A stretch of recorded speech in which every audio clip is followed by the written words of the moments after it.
It is safe to say that the free agency is in full swing because a lot has happened. It started off real slow. We had Josh Hart and some people trolling, but it definitely picked up. We saw big names like Michael Porter Jr. get traded to Brooklyn. Speaking of Brooklyn, we saw Dallas picking up D'Angelo Russell. Oh my God. Get him the out of here. Get him the, please.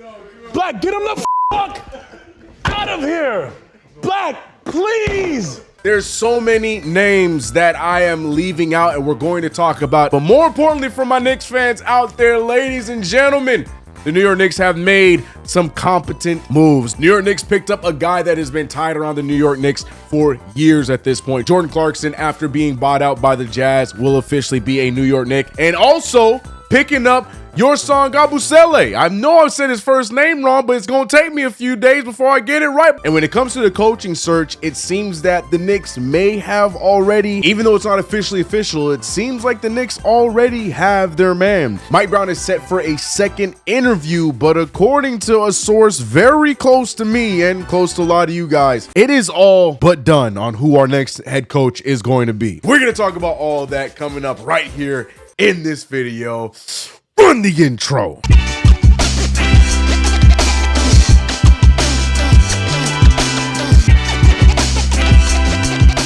What's going on, CK Crew? It's your boy CK2K. Welcome back to another video. If you haven't already subscribed to the channel, hit the notification bell. Don't forget to like this video. People, I know I normally upload on Tuesdays and Thursdays, but because free agency had just come underway, I wanted to wait a few days in hopes that the New York Knicks would have made their choice at head coach. Didn't happen. They didn't, but they did make some moves that I do want to talk about in this video. First things first, the New York Knicks have signed Jordan Clarkson to a veteran minimum budget-friendly deal. This is a former six-man of the year player right here that has finally made his way to New York. I can't tell you how long this guy has been tied to the New York Knicks at some point in his career in the last few years, but the New York Knicks successfully bring in another former Los Angeles Laker after getting Josh Hart. Now we bring in Jordan Clarkson. Unfortunately, we missed on the guy I actually wanted that was a part of that same team, but that's neither here nor there. Salty.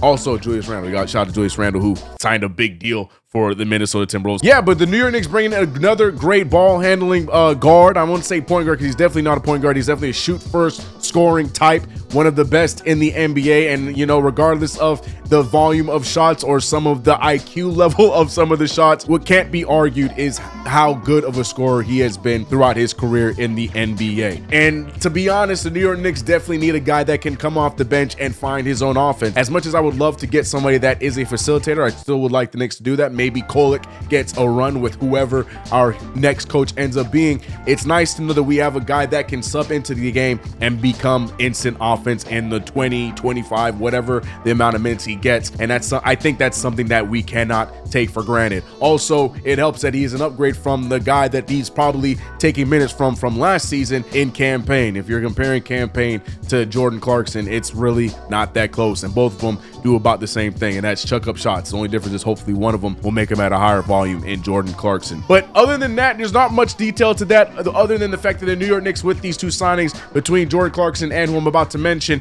we are doing a great job staying underneath that second apron. That is the biggest key for the New York Knicks. We want to still compete. We still want to be definitely a powerhouse in the NBA. Right now, I would consider this team a championship contender still, and I think we do a good job with that, beefing up our bench, bringing in some veterans, bringing in some more scoring, while also still keeping our core intact, because it's only year two of figuring out what this full team together will be. And I mentioned Jordan Clarkson, but I also got to talk about our recent signing from yesterday, Gerschoun Yabusele. Pretty close.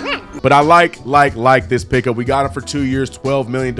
I love the deal. I feel like he brings very similarly to what a PJ Tucker possibly could have done a few years back, but except the difference is Yabusele is going to play. He's definitely a rotational piece, somebody that can play and will most likely pay. And when we talk about upgrades, as much as, you know, we've been on and off with Precious Achiuwa, in my humble opinion, I do believe that Yabusele definitely has the tools to probably be an upgrade, especially as a veteran. I guess that jury is still out, but I do believe we did upgrade in that position as well. So having Yabusele on the team, I think is a very solid pickup, especially for that price point. And again, with the upgrades, we stay where we need to be in this whole apron nonsense. Apron.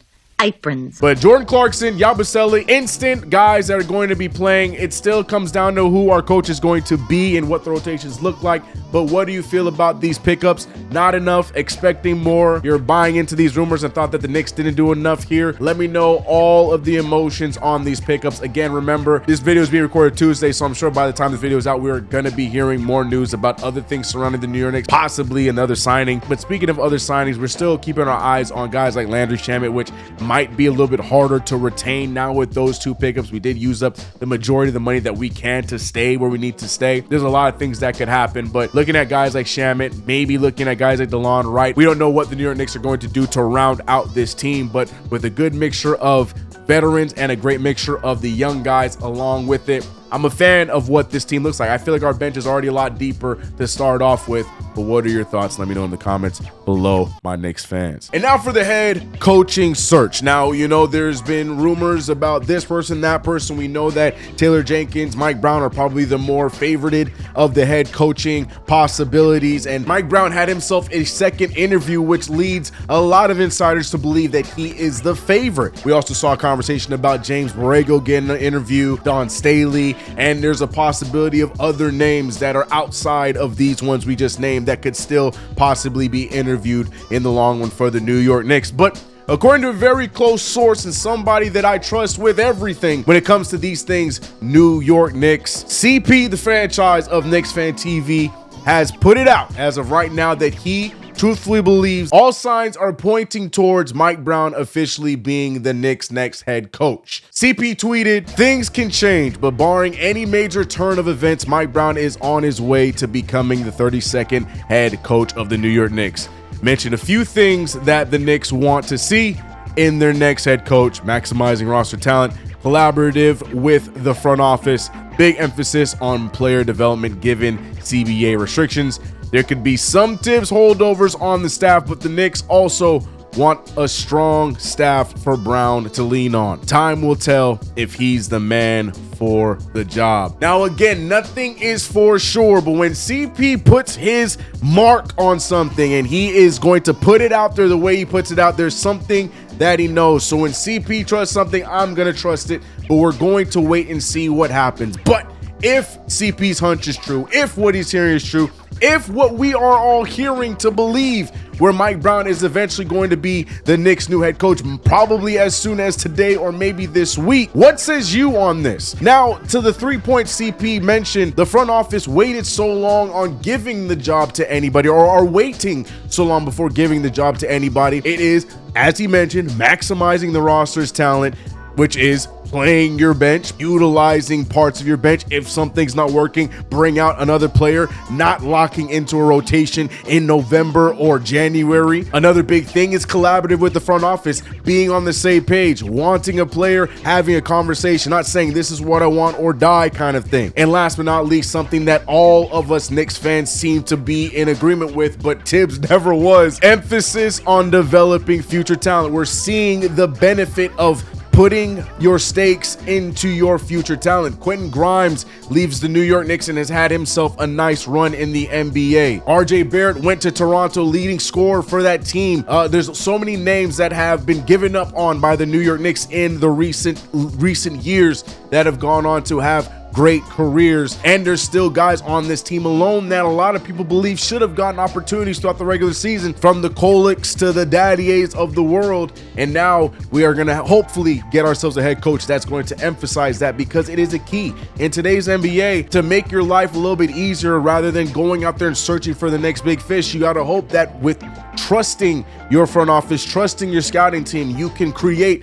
and get a big fish of your own through your own development. I feel like with the Westchester Knicks, with the G League, with everything, all the resources that this team has, we have full capabilities of developing our own guy, and we need a head coach that believes in that same mantra. So if Mike Brown is the one to check those 3 boxes, and a few other ones, but those three main boxes, I full-heartedly agree with the New York Knicks on making him the next big coach. As I mentioned, though, it's a tall task to be anybody coming up after Tom Thibodeau, because whether you hate him or love him, what Tom Thibodeau did from 2019 up until his firing a few months ago, it's huge. The New York Knicks were a quote-unquote poverty franchise to a lot of people outside the NBA. People looking at the New York Knicks, they tend to still equate the Knicks to losing. Even right now, since we've had some phenomenal seasons, people are still having a hard time grasping the concept of the Knicks being good. And Tom Thibodeau did a great job at getting us up and out of that. But the problem was, it felt like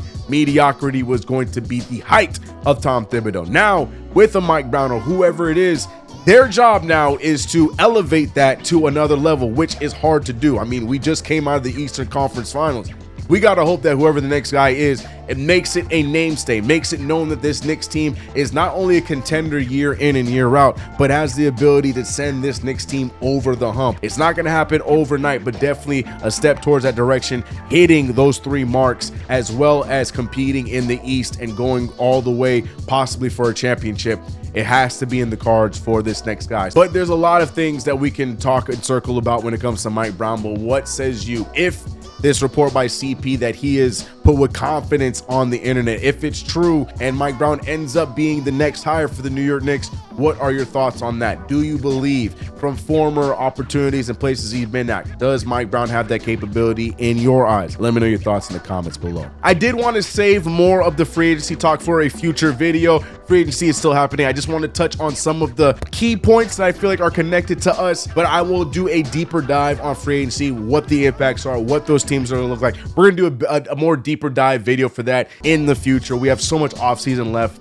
Summer League is starting next week, so we can focus on that later. Right now, I want to get to the nitty gritty. We also have rumors around Giannis Antetokounmpo, LeBron James. Are they connected to the Knicks? I feel like those kind of concepts deserve their own video. Just wanted to get into the basic, real key things here for today, and tomorrow we're going to talk about some of those other things in depth. So stay tuned for that video.